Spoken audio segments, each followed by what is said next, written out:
Hello everyone, welcome back to our YouTube channel insight scholar academy. तो कैसे हैं आप? आई होप सभी अच्छे होंगे। हमारा टॉपिक क्या था? हमारा टॉपिक था ग्रेविटेशन। हमने ब्रीफली डिस्कस किया था लास्ट लेक्चर में कि ग्रेविटेशन क्या होता है। उसके कुछ हमने कैरेक्टरिस्टिक देखे थे कि ग्रेविटेशन की वजह से क्या होता है, और बताया था कि ग्रेविटी क्या होती है। ये सारी चीज़ें हम डिस्कस कर चुके हैं लास्ट लेक्चर में। देखिए क्या क्या डिस्कस किया था हमने। ग्रेविटेशन डिस्कस किया था। मैंने बताया था कि ग्रेविटेशन क्या होती है। Gravitation is attraction force between two objects, मतलब कि कोई भी दो ऑब्जेक्ट एक दूसरे पर क्या लगाते हैं, ग्रेविटेशन फोर्स लगाते हैं। ठीक है भाई। अच्छा, कल मेरा एक क्वेश्चन था, याद हो अगर आपको, मैंने क्वेश्चन करा था कि एक ऑब्जेक्ट ए है एक बी है, इन दोनों के बीच में जो फोर्स लगेगी, मैंने उसके बारे में आपसे पूछा था कि ए बी पर फोर्स लगाएगा या बी ए पर फोर्स लगाएगा। तो यहाँ पर ए बी पर भी फोर्स लगाएगा और बी ए पर भी। मैंने आपको तीन ऑप्शन दिए थे कि ऑप्शन क्या था। पहला ऑप्शन था कि ए बी पर फोर्स लगाएगा, दूसरा ऑप्शन था बी ए पर फोर्स लगाएगा, और थर्ड ऑप्शन क्या था कि ये दोनों एक दूसरे पर फोर्स लगाएंगे। ठीक है, मैंने बताया था ग्रेविटेशन क्या होता है।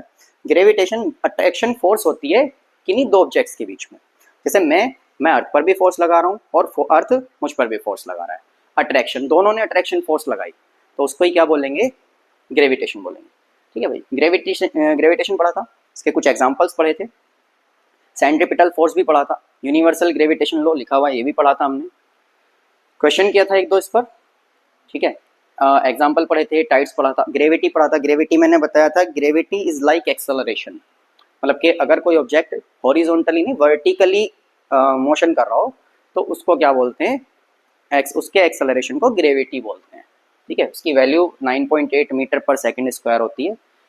उसकी वैल्यू चेंज होती रहती है, पोल्स पर अलग होती है, इक्वेटर्स पर अलग होती है। मैंने बताया था इक्वेटर पर मिनिमम बोल सकते हो आप एक तरह से, मिनिमम तो नहीं होती वैसे, मिनिमम तो 0 होती है सेंटर पर, लेकिन इक्वेटर पर भी बहुत कम होती है अकॉर्डिंग टू पोल्स।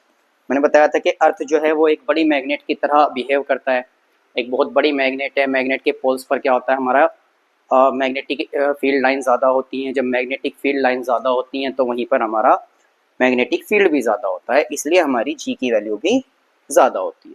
ये सारी चीज़ें हम डिस्कस कर चुके हैं। आगे देखते हैं भाई, हमारा टॉपिक है आज का difference between capital G and small G. हम सभी को पता है कैपिटल जी क्या होता है, मैंने बताया था आपको यूनिवर्सल ग्रेविटेशनल लॉ में बताया था, यूनिवर्सल लॉ ऑफ ग्रेविटेशन में, कि स्मॉल जी होता है वो यूनिवर्सल ग्रेविटेशनल कांस्टेंट होता है। मतलब कि इसकी वैल्यू भी हमने पढ़ी थी। ठीक है, ये कांस्टेंट होता है सभी जगह पर यूनिवर्स में। हमने पढ़ा था कि कोई भी ऑब्जेक्ट एक दूसरे पर फोर्स लगाता है, कितनी लगाता है उसके बारे में हमने डिस्कस किया था। तब हमने आपको क्या बताया था? हमने आपको कैपिटल जी बताया था क्या होता है, यूनिवर्सल ग्रेविटेशनल कांस्टेंट होता है, जिसकी वैल्यू सब जगह पर क्या होती है? कांस्टेंट होती है। ठीक है, कितनी होती है भाई? 6.67 इंटू 10 की पावर -11 होती है। ये हम पढ़ चुके हैं सारी चीजें। ठीक है, यूनिट ऑफ कैपिटल जी क्या होती है? न्यूटन मीटर स्क्वायर पर किलोग्राम स्क्वायर। ये हमने यूनिट डिराइव की थी, याद हो अगर आपको। फिर बात करते हैं भाई स्मॉल जी की। स्मॉल जी क्या होता है? स्मॉल जी होता है हमारा एक्सेलरेशन ड्यू टू ग्रेविटी, या ग्रेविटेशनल एक्सेलरेशन भी बोलते हैं। ठीक है भाई। It changes from planet to planet. अगर हम एक प्लैनेट से दूसरे प्लैनेट पर चले जाएं तो इसकी वैल्यू चेंज होती रहती है। Even on the surface of the earth, earth पर भी इसकी वैल्यू चेंज होती रहती है। सरफेस से ऊपर जाओ तो भी कम ज़्यादा होती है, नीचे जाओ तो भी कम ज़्यादा होती है, वो हम पढ़ चुके हैं सारी चीज़ें। Value of small g on the surface of the earth is 9.8। Surface पर कितनी होती है? 9.8 होती है भाई। सेंटर पर मैंने बताया था, सेंटर पर होती है 0। सेम एज इसकी यूनिट क्या होती है? मीटर पर सेकंड स्क्वायर। क्यों होती है? क्योंकि ये एक्सेलरेशन। और अगर याद हो आपको, एक्सेलरेशन की हमने यूनिट बताई थी आपको, क्या बताई थी भाई? मीटर पर सेकंड स्क्वायर। अगला टॉपिक क्या है हमारा? मास। मास क्या होता है? Mass is defined as the major of amount of matter in an object. मतलब कि किसी ऑब्जेक्ट के अंदर कितना मैटर है। जैसे ये पेन है, स्टाइलस है, इसके अंदर कितना मैटर है। नंबर ऑफ पार्टिकल्स बोल सकते हो, नंबर ऑफ मैटर बोल सकते हो, अमाउंट ऑफ मैटर बोल सकते हो आप। ये कितने पार्टिकल से मिलकर बना है, कितना मैटर इसके अंदर है, उसको ही, उसके अमाउंट को ही क्या बोला जाता है, मास बोला जाता है। ठीक है भाई। It is denoted by small m, इसको स्मॉल एम से डिनोट करते हैं। Unit of mass is kilogram. अच्छा, ये एक फंडामेंटल यूनिट होती है भाई। अब पहले ना जब 9th क्लास में, अब तो सिलेबस कुछ रिड्यूस हो गया है, उससे पहले एक चैप्टर हुआ करता था हमारा यूनिट एंड मेजरमेंट के नाम से, यूनिट एंड डायमेंशन के नाम से। 11th क्लास में पढ़ते हो आप उस चैप्टर को अब। तो उसमें हमें पता होता था कुछ फंडामेंटल यूनिट्स होती हैं जिससे अलग यूनिट बनती हैं। तो मास उनमें से ही एक है, इसकी यूनिट क्या है भाई, किलोग्राम है। ठीक है। Mass of a body is constant in every situation and everywhere. देखो क्वेश्चन ये है, ये जितने चीज़ों से मिलकर बना है, मतलब जितने इसके अंदर पार्टिकल है, अब मैं इसको कहीं भी लेकर चला जाऊं, इसके पार्टिकल कम ज़्यादा तो नहीं होंगे। मैं मून पर लेकर चला जाऊं, इसका शेप नहीं बदल जाएगा। ये मतलब लेंथ ही है, ऐसा तो नहीं है कि कर्व लीनियर हो जाएगा, कर्व बन जाएगा, घूम जाएगा, मुड़ जाएगा, ऐसा कुछ भी नहीं होता। तो उसी रीज़न से मास जो होता है वो कैसा रहता है, हर जगह कांस्टेंट रहता है। याद रखने वाली बात है भाई कि मास जो होता है हर जगह कैसा होता है, कांस्टेंट होता है, हर सिचुएशन में कांस्टेंट होता है।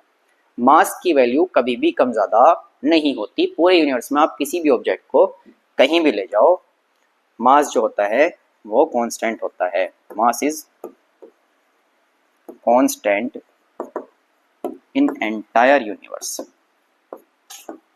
पूरे यूनिवर्स में कैसा होता है भाई, कांस्टेंट होता है। ठीक है,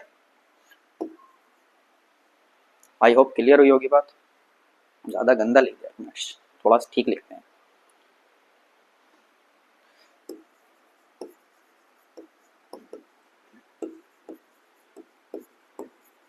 ठीक है भाई, मास जो होता है एंटायर यूनिवर्स में कैसा होता है, कांस्टेंट होता है।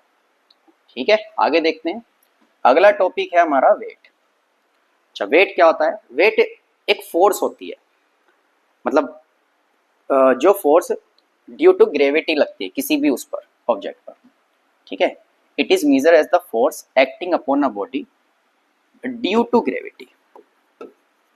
ड्यू टू ग्रेविटी, ग्रेविटी की वजह से कोई ऑब्जेक्ट पर जितनी फोर्स लगती है उसको क्या बोलते हैं भाई, उसको वेट बोलते हैं।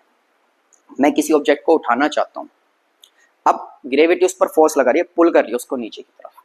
मैं उसको ऊपर की तरफ पुल करना चाहता हूँ, मैं उसको कुछ ना कुछ तो वेट फील करूंगा। क्यों करूंगा, क्योंकि उस पर एक फोर्स ग्रेविटी ने लगाई हुई है, और उसी फोर्स को क्या बोलते हैं हम, वेट बोलते हैं। ठीक है भाई, जितनी फोर्स ग्रेविटी किसी ऑब्जेक्ट पर लगाती है उस फोर्स को क्या बोलते हैं, वेट बोलते हैं। ठीक, it is denoted by capital W. Unit of weight is newton. Newton क्यों है, क्योंकि ये एक फोर्स है। देखो Dayanand, it is major as the force acting upon a body. किसी भी बॉडी पर ग्रेविटी की वजह से जो फोर्स लगी उसको क्या बोलेंगे, वेट बोलेंगे। और फोर्स की यूनिट क्या होती है, न्यूटन होती है। तो वेट की यूनिट भी क्या होगी, न्यूटन होगी। ठीक है भाई, weight equal to mass into gravity, या हम कह सकते हैं W इक्वल टू mg। क्या बोल सकते हैं, W equal to mg। Mass is constant at any condition.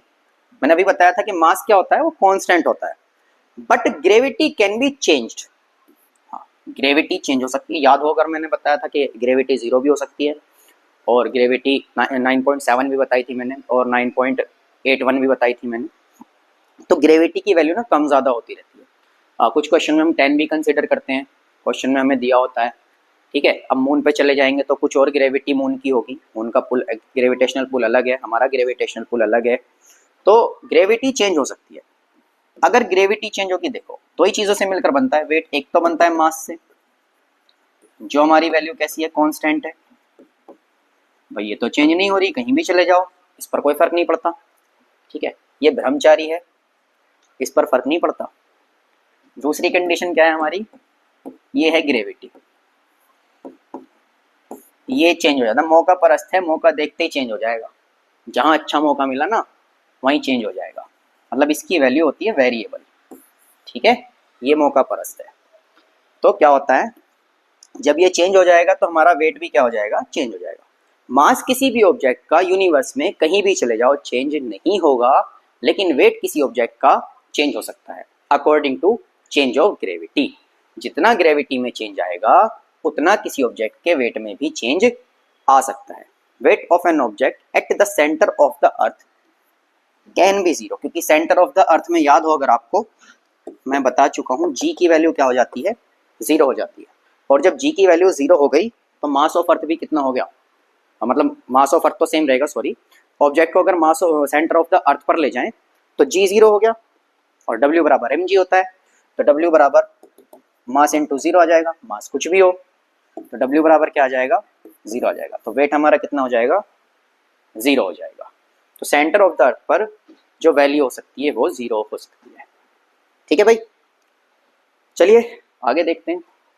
Difference between mass and weight, बहुत सिंपल सा टॉपिक, कोई ऐसी बड़ी बात नहीं है, सिंपल सिंपल सी टॉपिक है अभी तक तो। मास और वेट में क्या डिफरेंस होता है? Mass is a scalar quantity. Mass क्या है? मास एक स्केलर क्वांटिटी है और उसी तरह से वेट जो है वो वेक्टर क्वांटिटी है। डिफरेंस लिखा ही हुआ है। अब ये वेक्टर क्यों है? याद हो अगर मैंने बताया था कि वेट क्या होती है, फोर्स होती है जो ग्रेविटी की वजह से लग रही है, और फोर्स क्या है, एक वेक्टर क्वांटिटी है, सभी को पता है, बता चुके हैं बात। अब दूसरी कंडीशन, जो वेट होता है वो हमेशा नीचे की तरफ रहता है, ऐसा तो नहीं है वो हवा में उड़ रहा है कोई ऑब्जेक्ट, भाई मैं इसको ऊपर फेंकूं नीचे ही ना आए, हवा में ही रह जाए, ऐसा तो नहीं होता ना। तो उसको क्या बोलते हैं, एक वेक्टर क्वांटिटी होती है।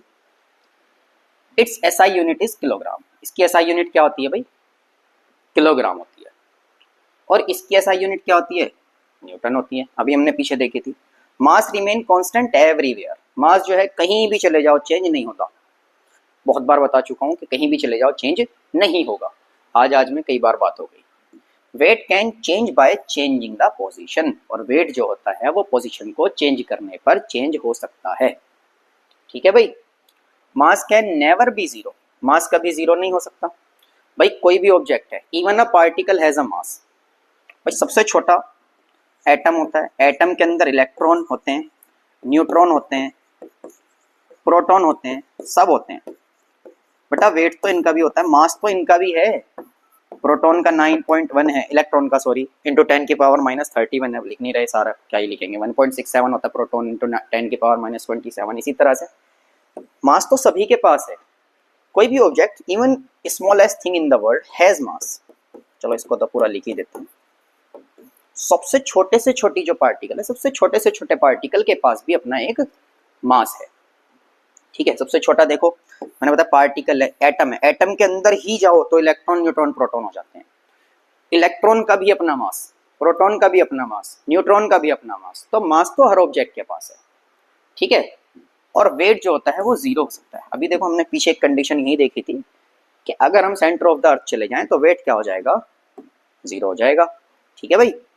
तो मास क्या होता है, मास एक स्केलर क्वांटिटी है, इसकी एसआई यूनिट किलोग्राम होती है, ये हमेशा कांस्टेंट रहता है और ये जीरो कभी नहीं हो सकता।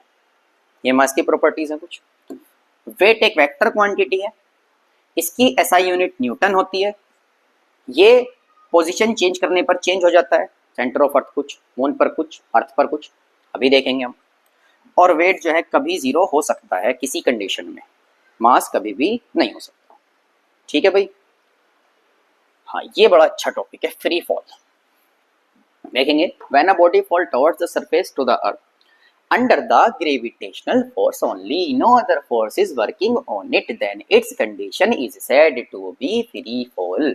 जब कोई ऑब्जेक्ट गिर रहा हो, हमने इसको ऊपर फेंका, ये नीचे गिरा, जब गिर रहा हो फोर्स नहीं लगाई, सिर्फ उसको छोड़ दिया, मैं यहां से इसको छोड़ दूं, अब ये गिरा, गिरा क्यों गिरा? ऑब्वियसली ग्रेविटी की वजह से गिरा है ना, हम पढ़ चुके हैं किसकी वजह से गिरा भाई, ग्रेविटी की वजह से गिरा।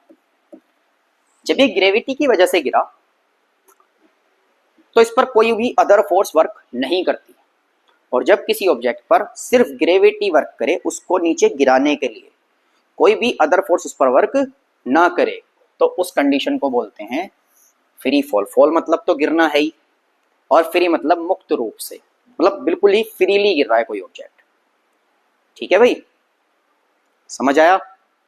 चलिए, तो क्या होता है, देखो ये गिर रहा है नीचे, ये सिर्फ और सिर्फ किसकी वजह से, अगर ये सिर्फ ग्रेविटेशनल फोर्स या ग्रेविटी की वजह से गिर रहा है तो ये कंडीशन कौन सी कंडीशन होगी हमारी, ये कंडीशन होगी फ्री फॉल। ठीक है भाई, समझ में आ रहा है? चलिए आगे देखते हैं अभी।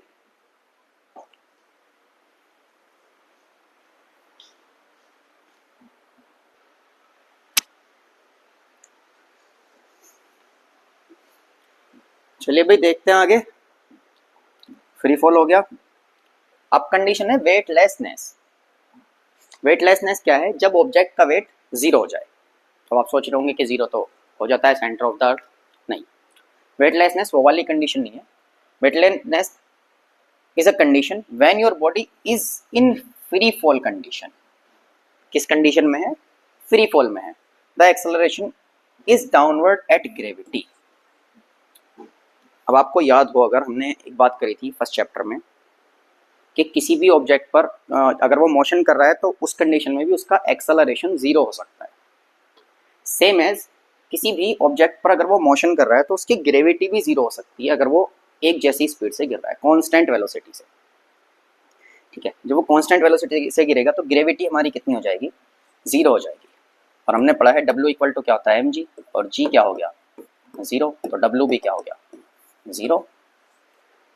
जब किसी ऑब्जेक्ट को, गिरता हुआ ऑब्जेक्ट, अगर कोई बॉडी गिर रही है मतलब कोई ऑब्जेक्ट गिर रहा है तो उस पर क्या होता है, उस पर हमारी ग्रेविटी हो जाती है जीरो। और उस कंडीशन में हमारी बॉडी का जो वेट हो जाता है वो क्या हो जाता है, जीरो हो जाता है। उसको क्या बोलते हैं, उसको बोलते हैं वेटलेसनेस। देखो ये रहा, this condition can be defined by the term of zero gravity. मैंने बताया जीरो ग्रेविटी कब होगी, जब ऑब्जेक्ट गिर रहा है तो उसकी वेलोसिटी ना कम हो रही ना ज्यादा हो रही, एक जैसी वेलोसिटी से गिर रहा है, तो उस टाइम पर उसकी ग्रेविटी क्या हो जाएगी, जीरो हो जाएगी। तो इसको बोलते हैं जीरो ग्रेविटी कंडीशन, या क्या बोलते हैं, weightlessness. Weightlessness occurs when there is zero support of force on our body. जब हमारी बॉडी पर कोई भी फोर्स ना लगे हो, कोई भी कैसी भी फोर्स ना लग रही हो, तो उस कंडीशन में हमारी बॉडी किस कंडीशन में होगी, वेटलेसनेस में होगी। जब एक बॉडी गिर रही हो, उस पर कोई अदर फोर्स ना लग रही हो, वो बस गिर रही है, सेम कंडीशन में जब उस पर कोई भी फोर्स नहीं लग रही, उस कंडीशन को क्या बोलते हैं, वेटलेसनेस बोलते हैं। उस पर एटमॉस्फेरिक प्रेशर ना लगे, फ्रिक्शन ना लगे, ड्रैग ना लगे, ग्रेविटी ना लगे, सिर्फ वो गिर रही है, उस कंडीशन में क्या बोलते हैं, वेटलेसनेस बोलते हैं। जी की वैल्यू जीरो हो जाती है, क्योंकि जब कोई ऑब्जेक्ट गिरता है उसको छोड़ दिया ऐसे ही, इसकी जो स्पीड होगी कैसी होगी, वो कांस्टेंट होगी, वेलोसिटी कांस्टेंट होगी। और हमने पढ़ा था फर्स्ट चैप्टर में कि कांस्टेंट वेलोसिटी में भी हमारा एक्सेलरेशन क्या हो सकता है, जीरो हो सकता है। ठीक है भाई, आगे देखते हैं। Wait of an object on the moon, one of the most important topic. मतलब इसके तो माथे पे लिख लो, इंपॉर्टेंट है, इतना इंपॉर्टेंट है 9th के पॉइंट ऑफ व्यू से। ठीक है, मतलब कि क्या डिफरेंट होता है किसी बॉडी के वेट में, अगर वो अर्थ पर है और हम उसको मून पर ले जाएं, हल्की होगी या भारी होगी, उसके बारे में हम डिस्कस करेंगे। ठीक है भाई, क्या है, मास ऑफ मून दिया है हमारे पास, कुछ पॉइंट्स दिए, points to remember. Mass of earth है, रेडियस ऑफ मून है, और रेडियस ऑफ अर्थ है। We know according to universal law of gravitation, universal law of gravitation आपने पढ़ा था, F इक्वल टू होता है m अपॉन में r स्क्वायर। क्या होता है भाई, m अपॉन r स्क्वायर। ठीक है, अब मैंने कैपिटल और हम स्मॉल m क्यों लिए, कि यहाँ पर एक तो मास हमारा किसका होगा, ऑब्जेक्ट का होगा। कंसीडर कर लेते हैं,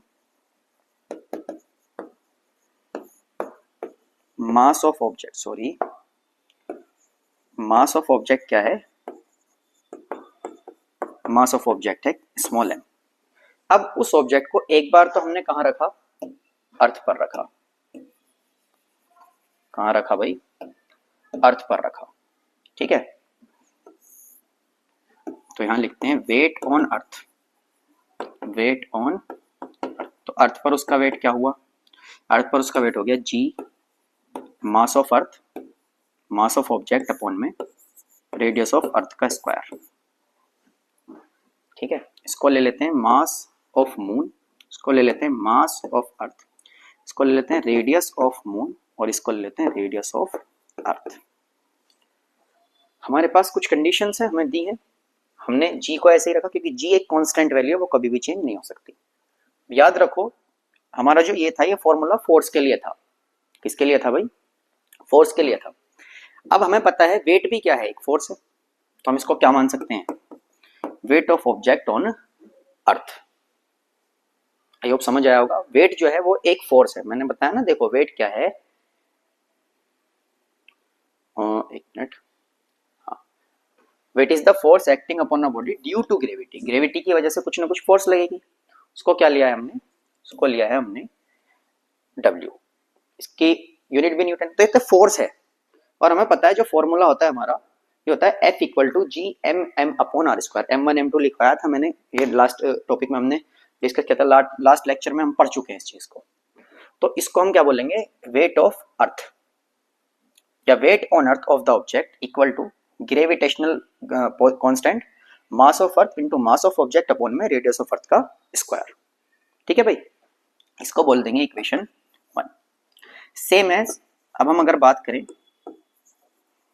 वेट ऑन मून, कहां पर बात करें भाई? वेट ऑन मून, तो weight on moon equal to हो जाएगा हमारा जी, अब mass of moon, mass of object upon में रेडियस ऑफ मून का स्क्वायर। इसको बोलेंगे इक्वेशन नंबर 2। आई होप समझ आ रही होगी बात। सिर्फ मैंने क्या चेंज किया? मास और रेडियस, बाकी सब चेंज रहेगा क्योंकि मास of object remain constant everywhere, हम पढ़ चुके हैं। यूनिवर्स में कहीं भी जाओ वो सेम रहता है। ठीक है, हमें क्या चाहिए? हमें चाहिए ऑब्जेक्ट का वेट कहां पर? मून पर। तो हम करेंगे divide equation 2 from equation 1। Equation 1 से इक्वेशन 2 को डिवाइड कर देते हैं। इक्वेशन 2 क्या है? Wm equal to G mass of moon, mass of object divided by radius of moon का स्क्वायर, और अपॉन में आ जाएगा हमारा weight on earth equal to G mass of earth, mass of object divided by radius of earth का square. ठीक है भाई, अब मास से मास कट जाएगा और ग्रेविटेशनल कांस्टेंट से ग्रेविटेशनल कांस्टेंट, तो हमारी वैल्यू आ जाएगी Wm अपॉन में We इक्वल टू, ये सबसे नीचे सबसे ऊपर, बहुत बार ये चीज हम पढ़ चुके, बहुत ही बार, अब मुझे याद भी नहीं कितनी बार मैं बता चुका हूँ। आ जाएगा मास ऑफ मून इनटू में रेडियस ऑफ अर्थ का स्क्वायर, और divided by mass of earth into में रेडियस ऑफ मून का स्क्वायर। ठीक है भाई, तो वेट ऑन मास अपॉन में वेट ऑन अर्थ क्या आ जाएगा?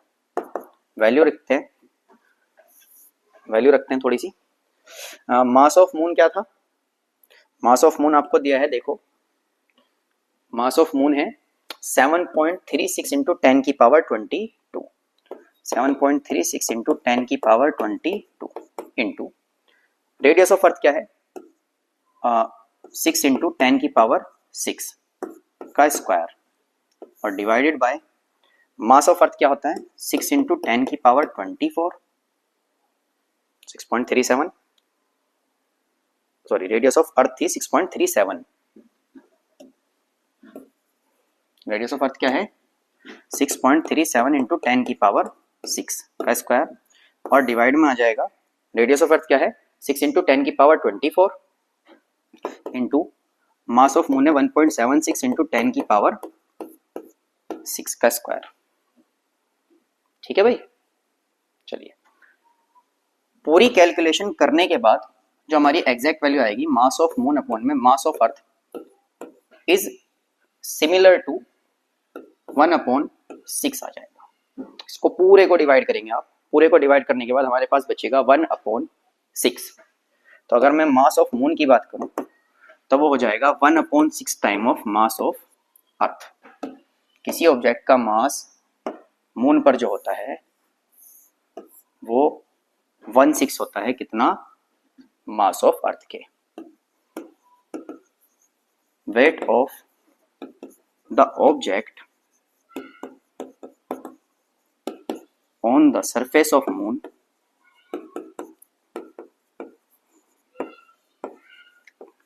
is equal to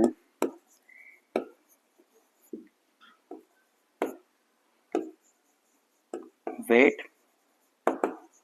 of the object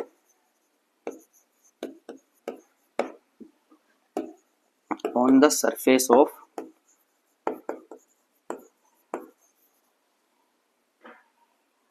earth is equal to 1/6।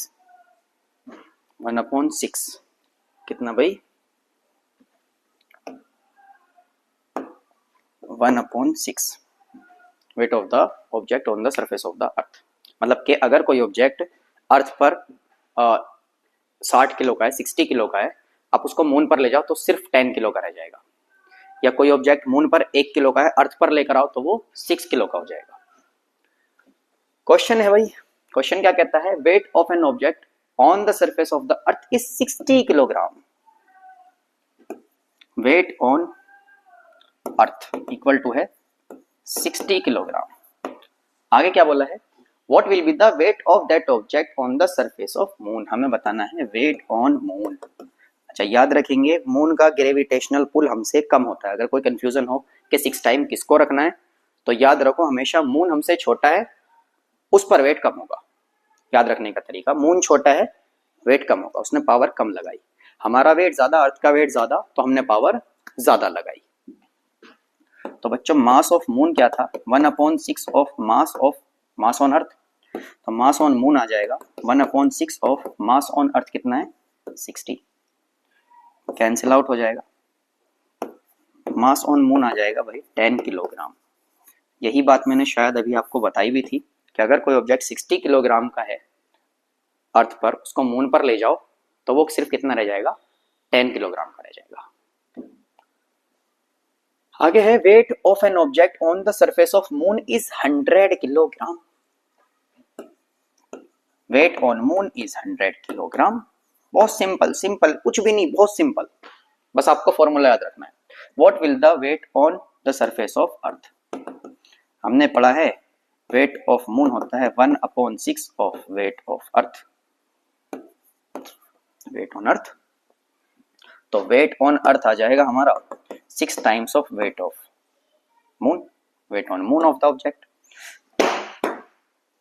Sorry भाई, तो वेट ऑफ अर्थ क्या आ जाएगा? 6 times of 100 kilograms.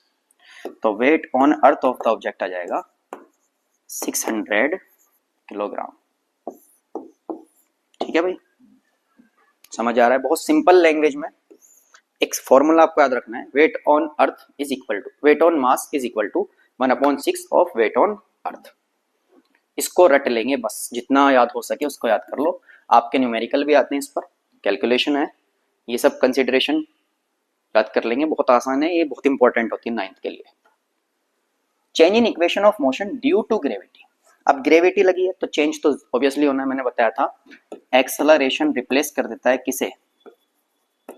Acceleration replaces gravity. Gravity आ जाती है एक्सेलरेशन की जगह। रिप्लेस्ड लिख लो, रिप्लेस्ड बाय ग्रेविटी। ठीक है, हमने पढ़ा था v इक्वल टू क्या होता है?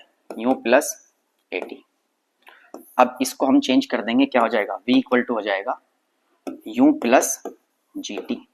अब इस कंडीशन में अगर ऑब्जेक्ट अपवर्ड जा रहा है तो g होगा, सॉरी इसमें लिख देते हैं, है ना, कंडीशन चलो यहाँ लिख देंगे बाद में। s इक्वल टू क्या है हमारा? था ut plus half A T square.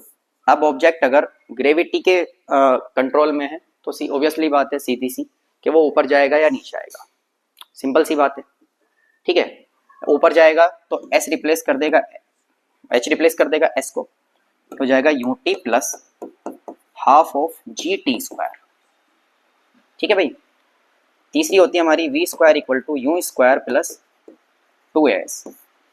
वही बात, वेलोसिटी सेम रही, फाइनल इनिशियल वेलोसिटी भी सेम रही, प्लस 2 ए रिप्लेस कर देगा, मतलब जी रिप्लेस कर देगा ए को, और एच रिप्लेस कर देगा किसको, एस को, क्योंकि ग्रेविटी तब लगेगी जब ऑब्जेक्ट ऊपर या नीचे जा रहा हो। सिंपली याद करेंगे, इनको देखेंगे, v equal to U plus G T हो जाएगा, h equal to U T plus half G T square हो जाएगा, और v square equal to U square plus 2g h आ जाएगा। ठीक है, कंडीशंस हैं कुछ जो रिमेंबर है होनी चाहिए आपको। क्या कंडीशंस हैं भाई? पहली कंडीशन हमारी क्या है कि जो हमारा अगर object, if object moving downward, अगर ऑब्जेक्ट नीचे आ रहा है ऊपर से विद सम वेलोसिटी, ठीक है, तो उस कंडीशन में जो हमारा g होता है, g की वैल्यू क्या होती है, g की वैल्यू होती है positive. Same as if moving upward with some velocity, तो g क्या हो जाएगा भाई, माइनस। सिर्फ इतना याद रखना है, अगर ऑब्जेक्ट नीचे आ रहा है तो वो ग्रेविटी के साथ आ रहा है, याद रखेंगे, अगर ऑब्जेक्ट नीचे आ रहा है तो वो ग्रेविटी के साथ आ रहा है, तो उस कंडीशन में हमारी वैल्यू कैसी होगी, पॉजिटिव होगी। अगर ऑब्जेक्ट ऊपर जा रहा है तो वो ग्रेविटी के अपोजिट जा रहा है, तो उस कंडीशन में हमारी वैल्यू कैसी होगी, नेगेटिव होगी। आगे देखते हैं, a ball thrown up vertically returns to the throat after 6 second. अच्छा, एक बॉल फेंकी गई ऊपर, सपोज दैट यहां पर कोई बच्चा खड़ा है, उसने यहां से यहां तक बॉल को फेंका, ठीक है, यहां से यहां बॉल को फेंका h हाइट पर, अभी नहीं पता कितना फेंका, वो वापस आ गई इसी के पास, कितनी सेकंड में, 3 सेकंड में। कितनी सेकंड में भाई, 3 सेकंड में। तो टाइम, सिंपल सी बात है, मैं इसको अगर ऊपर फेंक रहा हूं तो ये नीचे आएगा, मेरे पास वापस आया, कुछ टाइम जाने का लगा, कुछ टाइम आने का लगा, तो टाइम जो होता है वो इक्वल लगता है, टाइम इक्वल लगेगा, ये बात आप याद रखेंगे। तो जितना टाइम इसको जाने में लगा उतना ही टाइम इसको आने में भी लगा, इक्वल टाइम लगा, ठीक है। टाइम ऑफ डेसेंट ले लेते हैं प्लस टाइम ऑफ एक्सेंट, ये मैंने शायद बताया भी था, कितना हो जाएगा, 6 दिया है।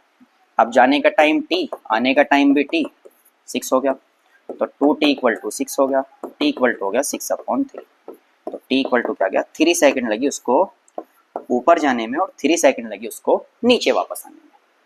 इतना आई होप समझ में आया होगा, ठीक है।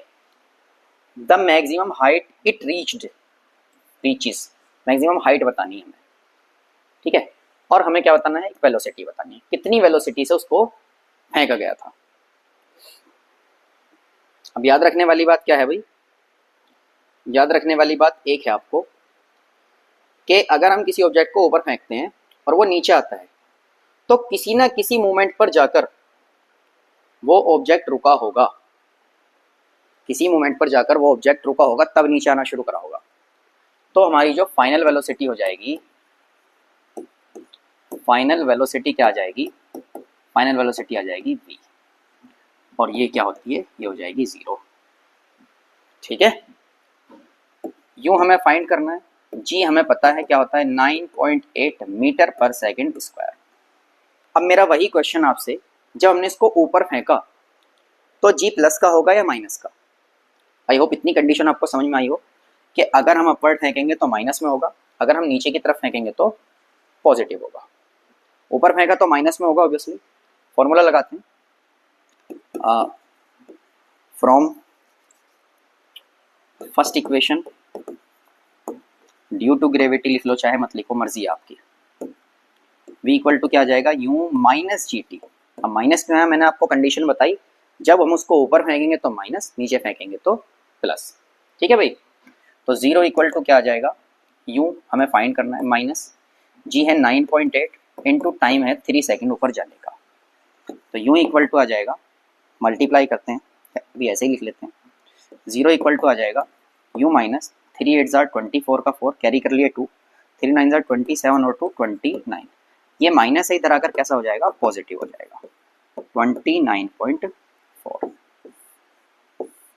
मीटर पर सेकंड।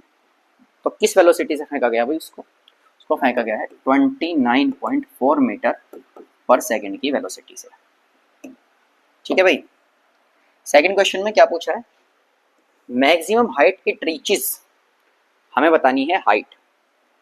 हमने पढ़ा है फ्रॉम, आपकी मर्जी, चाहे सेकंड लगा लो चाहे थर्ड लगा लो, दोनों इक्वेशंस आप फाइंड कर सकते हो। हम थर्ड का यूज करेंगे, क्यों करेंगे, क्योंकि हमारी एक वैल्यू कैंसिल आउट हो जाएगी, बस इतना बचेगा। ठीक है भाई। फ्रॉम थर्ड इक्वेशन बाय या due to gravity, V square equal to होता है यू स्क्वायर प्लस 2gh। ठीक है, अब ये ऊपर गया है तो हमें पता है माइनस में आएगा 2gh, v की वैल्यू हो गई 0, यू हमें पता है कितना है 29.4 का स्क्वायर माइनस 2 इंटू जी इंटू एच, और जी की वैल्यू क्या है, जी की वैल्यू होती है 9.8 इंटू हाइट।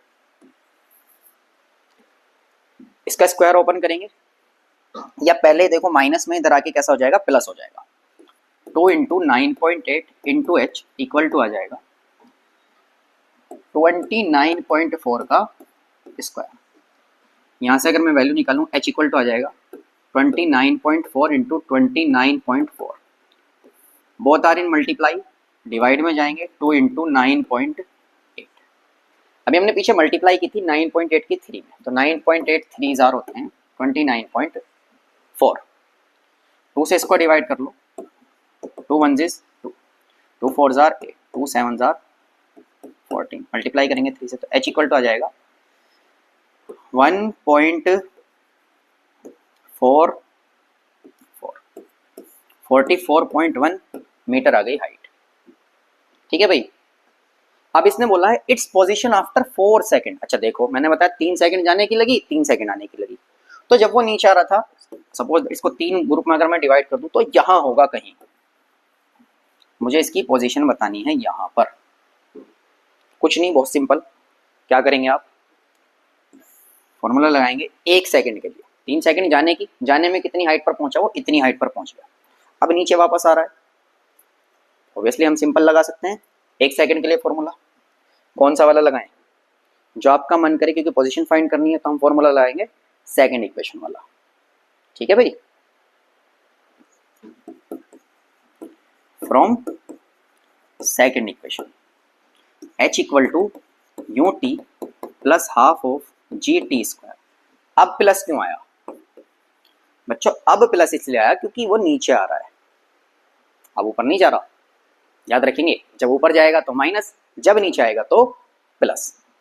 तो हाइट, तो h इक्वल टू क्या आ जाएगा 0 इंटू टाइम, कुछ भी है कोई दिक्कत नहीं, 1 सेकंड के लिए लगाना है बस, प्लस हाफ ऑफ जी, जी कितना है 9.8 इंटू 1 इंटू 1 का स्क्वायर। ठीक है, 1 का स्क्वायर 1 ही होता है, तो h इक्वल टू आ जाएगा हमारा, ये तो 0 हो गया, 2 से डिवाइड करेंगे आ जाएगा 4.9, कितना आ जाएगा भाई 4.9 मीटर।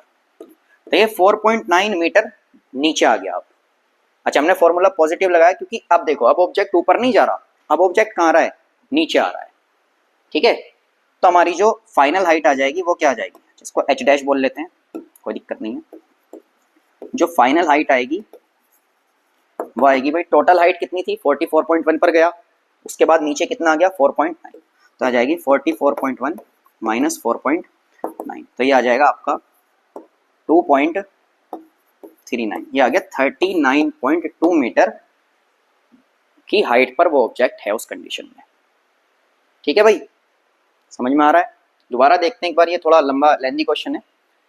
हमें क्या दिया था, हमें दिया था एक ऑब्जेक्ट ऊपर जा रहा है, और जाने में जब वो ऑब्जेक्ट ऊपर जा रहा है तो उसकी जो मतलब उसको टाइम लगा 6 सेकंड लगा वापस आने में, ऊपर गया फिर वापस आया, टोटल टाइम लगा कितना 6 सेकंड लगा।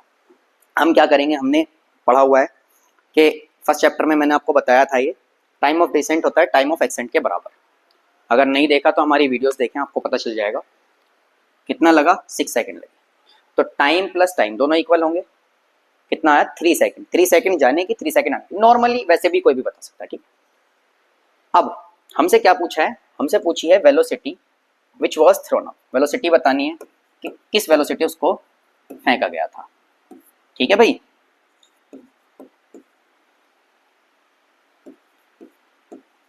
किस वेलोसिटी से उसको फेंका गया था। तो वेलोसिटी बताने के लिए हम फॉर्मूला लगाएंगे, v equal to U plus G T होता है हमारा फॉर्मूला नॉर्मल। लेकिन अब ऑब्जेक्ट ऊपर जा रहा है तो g कैसा हो जाएगा, माइनस हो जाएगा, तो आ जाएगा v equal to U minus G T, cut के बचेगा 29 force. Simple calculation, value put कर देंगे सेम एज। अब हमें हाइट बतानी है, हाइट बताने के लिए हमने थर्ड इक्वेशन का क्यों यूज करा, क्योंकि हमारी v की वैल्यू क्या होगी भाई, जीरो होगी, किसी भी मोमेंट पर जाकर उसकी फाइनल वेलोसिटी जीरो हो जाएगी। ठीक है, तो इसमें सिंपल कैलकुलेशन करके हाइट आ जाएगी हमारी 44.1। अब उसने बोला कि 4th सेकंड पर, 4 सेकंड बाद उसकी जो पोजीशन होगी वो क्या होगी। 4 सेकंड के लिए क्या लगाया, 3 सेकंड में तो वो पहुंच गया सबसे ऊपर, अब एक सेकंड आ रहा है वो नीचे, तो नीचे आने में अब उसकी इनिशियल वेलोसिटी क्या होगी, वो जीरो से फिर शुरू करेगा। मैं फेंक दिया ऊपर, रुकने के बाद यहाँ रुक गया, रुकने के बाद अब वो जब वैसे जैसे नीचे आना शुरू करेगा तो उसकी जो इनिशियल वेलोसिटी होगी वो क्या होगी, जीरो होगी। फॉर्मूला लगाएंगे, कैलकुलेशन आप कर सकते हैं। एक क्वेश्चन और है भाई, a stone is thrown vertically upward with an initial velocity of 40 meter पर सेकंड। इनिशियल वेलोसिटी है 40 मीटर पर second, taking g as 10 meter पर second square, find the maximum height reached by the stone. Height बतानी है हमें, what is the net displacement, हमें displacement बताना है, और डिस्टेंस पूछा है शायद, डिस्टेंस भी हम बता सकते हैं, डिस्टेंस भी बता देंगे। ठीक है, चलिए हमारे पास क्या क्या है, यूं है, जी है और एच है। अब वही वाली बात है, जब ये मैक्सिमम हाइट पर पहुंचेगा, एट मैक्सिमम हाइट v जो होगा वो क्या होगा, जीरो होगा, फाइनल वेलोसिटी जीरो हो जाएगी। ठीक है भाई, h पूछा है, from third equation, from third equation due to gravity, चलो लिख देते हैं, due to gravity v square equal to आ जाएगा यू स्क्वायर प्लस 2gh, और प्लस की जगह आएगा माइनस, क्यों, क्योंकि ऑब्जेक्ट कहाँ जा रहा है भाई, ऊपर जा रहा है, वही मेरी बात जो चलती आ रही है। जीरो इक्वल टू आ जाएगा, यू की वैल्यू है 40 square minus 2 into 10 into H, ये माइनस इधर आएगा प्लस हो जाएगा, ये आ जाएगा 40 इंटू 40, तो यहाँ से h इक्वल टू आ जाएगा 40 इंटू 40 डिवाइडेड बाय 2 इंटू 10, तो h आ गया हमारा 80 मीटर। वो कहाँ जाएगा, मैक्सिमम हाइट उसकी है 80 मीटर। ठीक है भाई, फिर पढ़ते हैं, a stone is thrown vertically upward with an initial velocity of 40 meter पर सेकंड। ठीक है, find the maximum height reached by the stone, what is the net displacement and the total distance covered by the stone। अगर वो नीचे आ जाए तब क्या होगा, तो डिस्प्लेसमेंट क्या हो जाएगा भाई, कोई ऑब्जेक्ट है ऊपर जा रहा है, किसी भी हाइट पर गया, 80 मीटर की हाइट पर गया, अब यहीं अगर वो वापस आ जाए कोई फर्क नहीं पड़ता, डिस्प्लेसमेंट में याद करो, घूमो फिरो, घूम फिर के वापस आ जाओ यहीं, तो डिस्प्लेसमेंट क्या होगा, जीरो होगा, तो 80 माइनस 80 इक्वल टू जीरो, और जो डिस्टेंस होगा वो हमेशा एडअप होता रहता है, याद करें, 80 प्लस 80 कितना आ जाएगा भाई, 160 मीटर। ठीक है भाई, समझ आया, बहुत सिंपल कैलकुलेशन वाला क्वेश्चन है, करेंगे प्रैक्टिस, प्रैक्टिस करके आ जाएगा। आई होप सबको समझ आया होगा। ठीक है, आज का टॉपिक खत्म करते हैं, अगर कोई क्वेरी है, कोई डाउट है, आप हमें कमेंट सेक्शन में बता सकते हैं, हम उसके बारे में आपको बताएंगे ब्रीफली। तो टॉपिक खत्म करते हैं। ठीक है, वीडियो को लाइक कीजिए, चैनल को सब्सक्राइब कीजिए और वीडियो को ज़्यादा से ज़्यादा शेयर कीजिए। मिलते हैं अगले लेक्चर में, तब तक के लिए अल्लाह हाफ़िज़।